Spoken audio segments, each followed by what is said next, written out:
dinasti Gupta dan Harsha. Di sini ada 3 pokok bahasan penting yang akan kami bahas. Yang pertama itu tentang kerajaan Gupta, yang kedua tentang dinasti Harsha, dan yang ketiga tentang rekaman Musafir Cina. Sebelumnya saya perkenalkan nama saya dulu. Nama saya Fabiola Saung, NPM 2181 00043026. Di sini saya akan membahas materi yang pertama, yaitu tentang kerajaan Gupta. Langsung saja pada materinya, yaitu kerajaan Gupta. Kerajaan Gupta merupakan salah satu kerajaan yang ikut membangun peradaban di lembah sungai-sungai yang berada di Asia Selatan.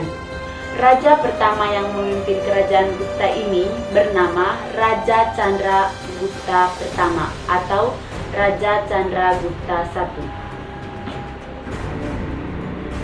Kerajaan Gupta ini berdiri sejak tahun 320 Masehi. Raja-raja yang pernah memimpin kerajaan Gupta ini, yang pertama yaitu Raja Chandragupta I atau Raja Chandragupta pertama. Raja ini memimpin kerajaan Gupta mulai dari tahun 320 sampai tahun 330 Masehi. Raja Chandragupta I ini adalah raja yang mendirikan atau pendiri dari kerajaan Gupta. Yang kedua adalah Raja Ramagupta. Raja Ramagupta memimpin kerajaan ini dari tahun 330 sampai 335 Masehi. Raja Ramagupta adalah putra dari Raja Chandragupta I. Yang ketiga atau raja yang ketiga yang memimpin kerajaan ini yaitu bernama Raja Samudragupta. Raja Samudragupta ini memimpin kerajaan ini dari tahun 335 sampai 376 Masehi. Dan yang keempat adalah atau raja yang keempat yang memimpin kerajaan Gupta ini adalah bernama Raja Chandragupta II. Raja Chandragupta II ini memimpin kerajaan Gupta mulai dari tahun 376 sampai 415 Masehi. Puncak kejayaan atau masa keemasan kerajaan Gupta ini berada pada masa kepemimpinan Raja Samudragupta. Mengapa demikian? Hal itu dilihat dari berbagai bidang yang dilakukan atau yang diterapkan oleh Raja Samudragupta. Yang pertama itu dilihat dari bidang sosial. Dalam bidang sosial ini, Raja Samudragupta itu sudah adanya perdagangan. Dan yang kedua itu dilihat dari bidang kebudayaan. Dalam bidang kebudayaan, di sana telah berkembangnya kesusastraan dan musik. Hal itu bisa dibuktikan oleh Raja Samudragupta ini karena beliau juga sebagai penyair dan pemusik. Yang ketiga itu di bidang keagamaan. Dalam bidang keagamaan, di mana di sana itu sudah terdapat 2 agama yang berkembang, yaitu agama Hindu dan agama Buddha. Dan yang keempat yaitu bidang politik, di mana dalam bidang politik ini kekuasaan dari Raja Samudragupta ini telah mencakup seluruh India Utara.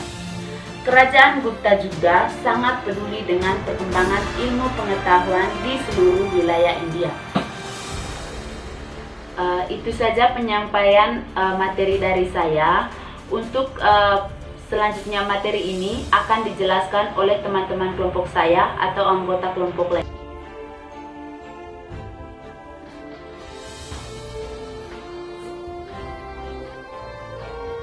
Untuk B, dinasti Harsha. Harshavardhana diangkat menjadi raja di Kanauj dikarenakan ia telah mengalahkan sekutunya. Dia diangkat oleh rakyat dan para menteri ke atas singgasana Kanauj yang kosong. Ada beberapa bidang yang menunjukkan adanya pemerintahan Harsa di Kenaus, yaitu yang pertama bidang sosial, dan yang kedua bidang keagamaan, yang ketiga bidang kebudayaan, dan yang keempat bidang hukum, yang kelima bidang pendidikan, dan yang keenam itu bidang politik. Terus di bidang sosial, Kenaus adalah sebuah kota yang indah, penuh dengan candi dan biara. Itu merupakan gambaran negeri yang makmur, di mana telah disediakan pengobatan cuma-cuma, rumah penduduk dibuat dari tanah liat yang dibakar, serta sistem kasta masih dilakukan sepenuhnya. Terus di bidang keagamaan, agama yang berkembang pada waktu itu ialah agama Hindu, Buddha, dan raja sendiri memeluk agama Buddha berserta keluarganya. Namun untuk menjaga keakraban, dia pun melaksanakan agama secara efektif. Meskipun dia penganut agama Buddha, namun dia juga melakukan upacara keagamaan yang sama terhadap Siva, Surya maupun Buddha. Terus di bidang kebudayaan, di sana telah berkembang seni sastra, dan tidak mengherankan bila ada waktu senggang raja menulis drama, dan budaya membakar mayat masih berlaku di sana. Terus di bidang hukum, dalam bidang hukum di sana, kejahatan maupun pelanggaran tidak mengakibatkan hukuman mati. Pelanggaran tata susila berupa pemerkosaan diancam hukuman berupa potong telinga dan hidung. Dan hak milik perorangan dijamin oleh hukum. Para penggarap tanah dikenakan pajak tanah berupa pemotongan atas hasil panen. Terus di bidang pendidikan, dalam bidang pendidikan, yaitu sangat menitik beratkan pada pendidikan keagamaan dan dilaksanakan di biara-biara. Mereka di sana menggunakan huruf Brahmi, sedangkan dalam pergaulan kaum pelajar menggunakan bahasa Sanskerta. Terus untuk di bidang politik,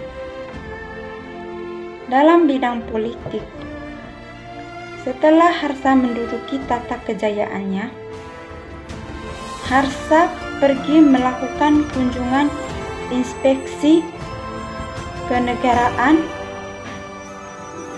pergi dari arah barat ke timur dari negerinya. Dia melakukan penaklukan pada daerah yang dianggap tidak patuh. Hal ini dilakukan untuk pemulihan kejayaan India Utara, dan akhirnya kekuasaannya terbentang dari muara sungai Gangga sampai ke sungai Sutej yang meliputi Malwa, Gujarat, serta khawatir dia pun gelar penguasa 5 negara meliputi Punjab, Kanuj, Benggala, Mihilia, dan Orissa.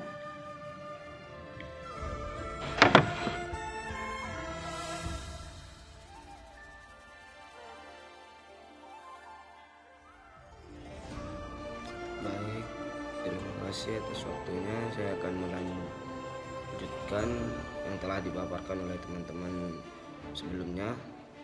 Di sini saya akan menjelaskan tentang sumber sejarah Harsa. Sumber sejarah Harsa tersebut ada 2 sumber yang menunjukkan adanya pemerintah Harsa. Yang pertama itu ada kitab yang ditulis oleh Hyun-sang. Yang kedua itu ada kitab Harsa Jaya. Di sini kitab Hyun-sang tersebut menceritakan pemerintah Raja Harsa sampai pada puncak kekuasaannya. Yang kedua itu menceritakan tentang peristiwa-peristiwa yang berturut-turut di selama pemerintah Raja Harsa. Itu sumber sejarah Harsa tersebut.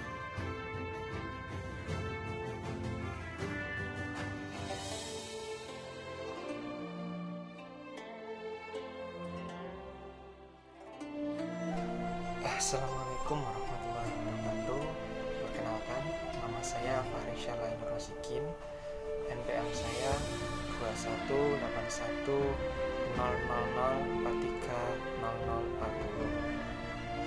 Di sini saya sebagai kelompok 3 akan menjelaskan tentang bagian di mana rekaman musafir Cina dari materi integrasi pada masa dinasti Gupta Persia.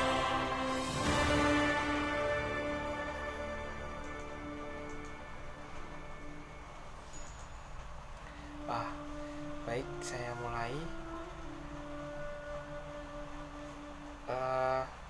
Rekaman musafir Cina pada masa dinasti Gupta Persia. Agama Buddha menyebar dari India sampai Cina. Jadi para musafir Cina ini datang ke India setelah agama Buddha menyebar di Cina. Para musafir